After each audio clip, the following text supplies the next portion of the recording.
আসসালামু আলাইকুম। সংবাদে আপনাদের সবাইকে স্বাগত জানাচ্ছি। আমি ফিরোজ তোহা। শুরুতেই আরবে কেবলস সংবাদ শিরোনাম জানিয়ে দেব এই মুহূর্তে হাতে পাওয়া সর্বশেষ গুরুত্বপূর্ণ আপডেট বাংলা সংবাদ। শুরুতেই থাকছে শেখ হাসিনার বিরুদ্ধে এবার ছাত্র হত্যা মামলা। ছাত্র আন্দোলন চলাকালে মিরপুর 10 নম্বর গোলচত্বর এলাকায় ঢাকা মডেল ডিগ্রি কলেজের দ্বাদশ শ্রেণীর শিক্ষার্থী ফয়জুল ইসলাম রাজনকে হত্যার দায়ে সাবেক প্রধানমন্ত্রী আওয়ামী লীগ সভাপতি শেখ হাসিনা সহ 24 জনের বিরুদ্ধে আরেকটি হত্যা মামলা দায়ের করা হয়েছে। এবার জানাবো সাবেক আইনমন্ত্রী আনিসুল হক ও সালমান এফ রহমানকে ডিম নিক্ষেপের অপেক্ষায় শতাধিক মানুষ। প্রিয় দর্শক, আপনারা জানেন গতকাল রাতে পালিয়ে যাওয়ার সময় সদরঘাট থেকে তাদের গ্রেপ্তার করা হয়। গ্রেপ্তার করার পরে আজকে তাদের কোর্টে ওঠানোর কথা ছিল, আর সেখানেই শতাধিক লোক পচা ডিম হাতে করে দাঁড়িয়ে রয়েছেন এই দুজনকে নিক্ষেপ করবার জন্যে। জানাবো আওয়ামী লীগ যুবলীগ ছাত্রলীগকে নিষিদ্ধের দাবি গণ অধিকার পরিষদের। সন্ত্রাসী সংগঠন হিসেবে আওয়ামী লীগ যুবলীগ এবং ছাত্রলীগের রাজনীতি নিষিদ্ধ করবার দাবি জানিয়েছেন নুরুল হক নূরের নেতৃত্বাধীন গণ অধিকার পরিষদ। এদিকে ভারতকে নেতৃত্ব দিয়ে বাংলাদেশের সংবিধান সমুন্নত রাখার আহ্বান জানিয়েছেন বাংলাদেশের সাবেক প্রধানমন্ত্রী ও শেখ হাসিনার ছেলে সজীব ওয়াজেদ জয়। তিনি বলেন, ভারত যদি সেটা নিশ্চিত করে তাহলে আমি নিশ্চিত যে এ নির্বাচনে আমরা জয়ী হব। আমরা এখনো সবচেয়ে জনপ্রিয় দল। এবারে জানাবো আবু সাইদের কবর জিয়ারত করলেন মির্জা ফখরুল ইসলাম আলমগীর। কোটা সংস্কার আন্দোলনে নিহত বেগম রোকেয়া বিশ্ববিদ্যালয়ের শিক্ষার্থী আবু সাইদের কবর জিয়ারত করেছেন বিএনপির মহাসচিব মির্জা ফখরুল ইসলাম আলমগীর। বুধবার দুপুর 1:45 দিকে রংপুরের পীরগঞ্জে মদনখালী ইউনিয়নের জাফরপাড়ার বাবনপুর গ্রামে আবু সাইদের বাড়িতে যান মির্জা ফখরুল ইসলাম। এবং সর্বশেষ জানাবো বেক্সিমকো ফার্মার গাড়িতে মিলল 3000 পিস ইয়াবা।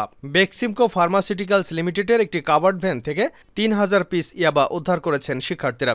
আজ বুধবার দুপুর 1:30টার দিকে ঢাকা চট্টগ্রাম মহাসড়কের ভবেরচর বাস স্ট্যান্ড এলাকায় এ ঘটনা ঘটে। পরে কাভার্ড ভ্যানের হেলপারকে আটক করে থানায় সোপর্দ করে ছাত্ররা।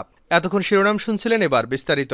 প্রিয় দর্শক, আপনি যদি এই চ্যানেলে নতুন হয়ে থাকেন, ভিডিওটি দেখতে দেখতে চ্যানেলটি সাবস্ক্রাইব করে আমাদের সঙ্গেই থাকুন। আর এই ভিডিও সম্পর্কে আপনি আপনার মূল্যবান মতামতটি কমেন্ট বক্সে জানিয়ে দিন। আর হ্যাঁ প্রিয় দর্শক, জানিয়ে দিন ভিডিওটি কোথা থেকে দেখছেন।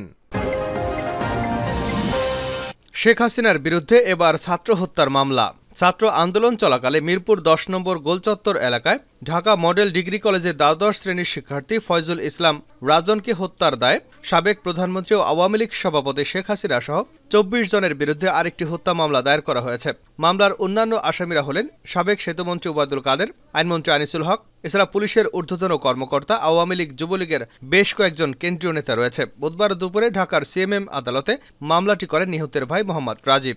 আদালতে বাদীর জবানবন্দি রেকর্ড করে উত্তরা পশ্চিম থানা পুলিশকে এজাহার হিসেবে গ্রহণের নির্দেশনা দিয়েছেন। বাদীর আইনজীবী তাজুল ইসলাম বলেন, মিরপুর 10 নম্বর গোলচত্বর এলাকায় ছাত্র আন্দোলন চলাকালে ঢাকা মডেল ডিগ্রি কলেজের দ্বাদশ শ্রেণীর ছাত্র ফয়জুল করিম রাজনকে পুলিশ বুকে গুলি করে হত্যা করে। তার চিকিৎসা গ্রহণে বাধা দেয়। সেই সময় আশেপাশের অসংখ্য ছাত্র জনতা আহত এবং অনেকেই সেদিন মৃত্যুবরণ করে। মৃত্যুবরণকারী ছাত্রদের হাসপাতালে নিতে দেয়নি, তাদের পোস্টমর্টেম পর্যন্ত করতে দেওয়া হয়নি। তিনি বলেন, এতদিন আন্দোলন চলাকালে মামলা করার সুযোগ ছিল না। নিহতের ভাই রাজীব বাদী হয়ে আজকে ঢাকার সিএমএম আদালতে একটি হত্যা মামলা দায়ের করেন। মামলায় আদালত সেটিকে বিবেচনায় নিয়ে শুনানি শেষে মিরপুরের কাফরুল থানাকে নির্দেশনা দিয়েছেন মামলাটিকে নিয়মিত এফআইআর হিসেবে গ্রহণ করে যথাযথ ব্যবস্থা গ্রহণের জন্য। এর আগে আজ দুপুরে আইনজীবী সোহেল রানা শেখ হাসিনার বিরুদ্ধে গুম করার অভিযোগে একটি মামলা দায়ের করেন। সাবেক আইনমন্ত্রী আনিসুল ও সালমান এফ রহমানকে ডিম নিক্ষেপের অপেক্ষায় শতাধিক মানুষ। সাবেক আইনমন্ত্রী আনিসুল হক এবং শেখ হাসিনার সরকারের বেসরকারি শিল্প ও বিনিয়োগ উপদেষ্টা সালমান এফ রহমানকে চিফ মেট্রোপলিটন ম্যাজিস্ট্রেট কোর্টে কিছু সময়ের জন্য হাজির করবার কথা রয়েছে। তাদের জন্য ডিম হাতে অপেক্ষায় রয়েছে শতাধিক মানুষ। অপেক্ষারতদের অধিকাংশই আইনজীবী। বুধবার দুপুর 3:30টার দিকে পুরান ঢাকার সিএমএম কোর্ট এলাকায় এ চিত্র দেখা যায়। সেখানে দেখা গেছে সিএমএম কোর্টের গেটে গোটা 20 পুলিশ সদস্য দায়িত্ব পালন করছেন। তারপরেই অপেক্ষা করছেন শতাধিক আইনজীবী। তাদের বেশিরভাগের হাতের মুঠোয় দেখা গেছে ব্রয়লার মুরগির বাদামি রঙের ডিম। কেউ কেউ রেখেছেন আড়াল করে, কেউ বা রেখেছেন পকেটে। তাদের সঙ্গে কথা বলে জানা গেছে গৃহীত কাজের জন্য সাবেক আইনমন্ত্রী আনিসুল হক এবং সালমান এফ রহমানকে লক্ষ্য করে এ ডিম নিক্ষেপ করা হবে। আওয়ামী লীগ যুবলীগ ছাত্রলীগকে নিষিদ্ধের দাবি গণ অধিকার পরিষদের। সন্ত্রাসী সংগঠন হিসেবে আওয়ামী লীগ যুবলীগ এবং ছাত্রলীগের রাজনীতি নিষিদ্ধ করবার দাবি জানিয়েছেন নুরুল হক নূরের নেতৃত্বাধীন গণ অধিকার পরিষদ। বুধবার গণ অধিকার পরিষদের সাধারণ সম্পাদক রাশেদ খান স্বাক্ষরিত এক বিবৃতিতে এ দাবি জানানো হয়। বিবৃতিতে দেশের পরিস্থিতি নিয়ন্ত্রণে আওয়ামী লীগ, ছাত্রলীগ এবং যুবলীগের রাজনীতি নিষিদ্ধ সহ ৮ দফা প্রস্তাবনা উল্লেখ করে গণঅধিকার পরিষদ। প্রস্তাবনাগুলো হলো: ১. ছাত্র জনতার শান্তিপূর্ণ আন্দোলনে হামলা এবং গুলি চালিয়ে হত্যাকারীদের চিহ্নিত করে দ্রুত সময়ের মধ্যে গ্রেপ্তার এবং আওয়ামী লীগ ও ছাত্রলীগ, যুবলীগ যত ধরনের লীগ আছে সব লীগগুলোকে সন্ত্রাসী সংগঠন হিসেবে নিষিদ্ধ করা। ২. সব জেলায় নতুন পুলিশ সুপার এবং উপজেলা থানায় নতুন ওসি নিয়োগ। ৩. স্বরাষ্ট্র সচিব জাহাঙ্গীর আলম, বিভাগীয় ডিআইজি সহ দলবাস কর্মকর্তাদের চাকরিচ্যুত করে দুর্নীতি দুর্বৃত্তায়নের সঙ্গে জড়িতদের দ্রুত সময়ের মধ্যে আইনের আওতায় আনা। ৪. চলমান পরিস্থিতিতে পুলিশের মনোবল বৃদ্ধি, নির্বিঘ্নে নিরাপত্তার সঙ্গে কাজ করা সহ দ্রুত সময়ের মধ্যে আইনশৃঙ্খলা পরিস্থিতি স্বাভাবিক করতে প্রতি থানায় ১০ জন করে সেনা সদস্য নিয়োগ। ৫. পাসপোর্ট ও ইমিগ্রেশন পুলিশের সর্বস্তরের ঘুষ দুর্নীতি মুক্ত করে জনবান্ধব পুলিশি ব্যবস্থা নিশ্চিত করা। ৬. পুলিশের কোনো সদস্যদের বিরুদ্ধে যে কোনো অসদাচরণ, দুর্নীতি, অনিয়মের অভিযোগ উঠলে ১ মাসের মধ্যে তদন্ত কার্য সম্পন্ন করে ব্যবস্থা গ্রহণ। ৭. অবৈধ অস্ত্র জমা নেওয়া সহ অবৈধ অস্ত্র উদ্ধারে অভিযান পরিচালনা করা। ৮. বিভিন্ন সময় অন্যায়ভাবে চাকরিচ্যুতদের চাকরি ফিরিয়ে দেওয়া এবং প্রয়োজন অনুযায়ী নতুন পুলিশ সদস্য নিয়োগ দেওয়া। ভারতকে নেতৃত্ব দিয়ে বাংলাদেশের সংবিধান সম্মত রাখার আহ্বান সজীব ওয়াজেদ জয়ের। ভারতকে নেতৃত্ব দিয়ে বাংলাদেশের সংবিধান সমুন্নত রাখার আহ্বান জানিয়েছেন বাংলাদেশের সাবেক প্রধানমন্ত্রী শেখ হাসিনার ছেলে সজীব ওয়াজেদ জয়। তিনি বলেন, ভারত যদি সেটা নিশ্চিত করে তাহলে আমি এখনও নিশ্চিত যে আমরা নির্বাচনে জয়ী হব। আমরা এখনও সবচেয়ে জনপ্রিয় দল। যুক্তরাষ্ট্রের ওয়াশিংটন ডিসি থেকে একটি ভিডিও সাক্ষাৎকারে জয় ইন্ডিয়া এক্সপ্রেসকে বলেন, আমাদের প্রথম থেকে আন্দোলনের সঙ্গে সম্পৃক্ত হয়ে কোটার বিরুদ্ধে কথা বলা উচিত ছিল। জয় এই সাক্ষাৎকারে স্বীকার করেছেন যে বাংলাদেশের ছাত্র আন্দোলনের সমালোচনার ক্ষেত্রে ভুল হয়েছে। আজ প্রকাশিত এক সাক্ষাৎকারে জয় বলেন, আমি বিশ্বাস করি আমাদের সরকারের উচিত ছিল কোটার বিরুদ্ধে কথা বলা এবং বিষয়টি আদালতের উপর ছেড়ে দেওয়ার পরিবর্তে শুরু থেকেই আন্দোলনকারীদের সঙ্গে কথা বলা। আমাদের সরকার কোটা কমানোর জন্য সুপ্রিম কোর্টে আপিল করেছে। আদালত ভুল করেছে এবং আমরা কোটা চাই না বলে সবাইকে আশ্বস্ত করার সুপারিশ করেছিলাম কিন্তু আমাদের সরকার সেটা শোনেনি এবং বিচার ব্যবস্থার উপরে বিষয়টি ছেড়ে দিয়েছে। শেখ হাসিনার উপদেষ্টা জয় দাবি করেন, শিক্ষার্থীদের এই আন্দোলন সহিংস হয়ে ওঠার পেছনে একটি বিশেষ গোয়েন্দা সংস্থার হাত ছিল। কারণ ১৫ই জুলাই থেকে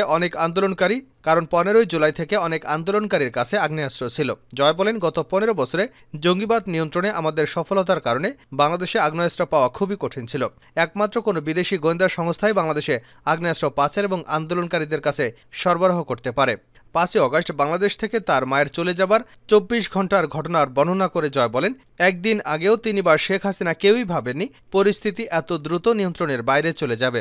জয় বলেন, মায়ের দেশ ছাড়ার কোনো ইচ্ছাই ছিল না। তিনি পদত্যাগ করতে চাচ্ছিলেন, রাষ্ট্রপতির কাছে পদত্যাগপত্র জমা দেবেন এবং জনগণের উদ্দেশ্যে একটি ভিডিও বার্তায় এ ঘোষণা দেবেন। তিনি বিবৃতির খসড়া তৈরি করেছিলেন এবং সেটি রেকর্ড করার প্রস্তুতি নিচ্ছিলেন। সবকিছু পরিকল্পিত ছিল। তিনি যখন রেকর্ডিং শুরু করতে যান তখন বিশেষ নিরাপত্তা বাহিনীর সদস্যরা বলেন, ম্যাম, সময় নেই, আমাদের এখন যেতে হবে।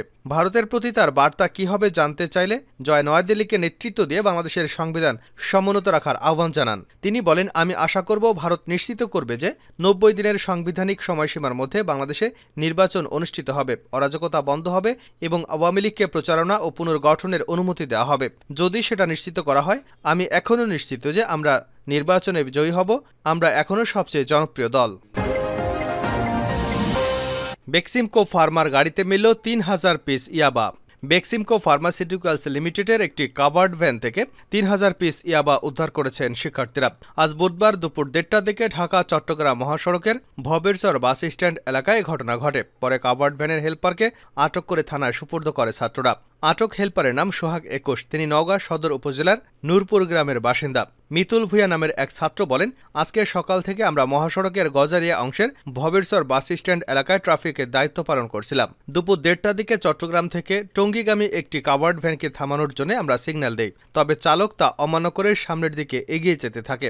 কয়েকশো ফুট সামনে আমাদের আরও কয়েকজন ছাত্র রাস্তার মাঝখানে দাঁড়িয়ে গাড়িটি থামানোর চেষ্টা করলে গাড়িটির হেলপার ছাত্রদের উপর দিয়ে গাড়ি চালিয়ে দিতে চালককে নির্দেশনা দেন। পরে আমরা চারিদিক দিয়ে কাভার্ড ভ্যানটাকে ঘিরে ফেললে সেটি আর পালিয়ে যেতে পারেনি। তিনি আরও বলেন, গাড়িটি থামানোর পর তল্লাশি করা হলে হেলপারের থেকে ৩,০০০ পিস ইয়াবা উদ্ধার করা হয়। পরে আমরা পুলিশকে খবর দিলে তারা আমাদের সহযোগিতা করবার জন্য এগিয়ে আসেন। এ সময় হেলপার সোহাগ পুলিশের কাছ থেকে পিস্তল ছিনিয়ে নিয়ে ছাত্রদের গুলি করার চেষ্টা করেন। পরে গাড়ির চালক কৌশলে পালিয়ে গেলেও হেলপার সোহাগকে আটক করে পুলিশের কাছে সোপর্দ করা হয়। আটক সোহাগ জানায়, তিনি টঙ্গীতে কোম্পানিটির ওয়্যার হাউসে শ্রমিক হিসেবে চাকুরি করতেন। তবে সম্প্রতি মহাসড়কে পুলিশি টহল না থাকায় অধিক মুনাফার আশায় ইয়াবা বিক্রির ব্যবসা করার পরিকল্পনা নেন। পরিকল্পনা অনুযায়ী চট্টগ্রাম থেকে ইয়াবা কিনে কোম্পানির গাড়িতে করে চালকের সহকারী হিসেবে ওঠেন তিনি। পরে মুন্সিগঞ্জের গজারিয়ায় ছাত্রদের হাতে আটক হন। গজারিয়া থানার ভারপ্রাপ্ত কর্মকর্তা মোহাম্মদ রাজীব খান বলেন, ছাত্ররা ইয়াবা সহ একজনকে আটক করে থানায় সোপর্দ করেছে। বিষয়টি আমরা খতিয়ে দেখছি। ইয়াবা এবং জব্দ করা কাভার্ড ভ্যান আমাদের হেফাজতে রয়েছে। এ ঘটনায় আইনি ব্যবস্থা প্রক্রিয়াধীন।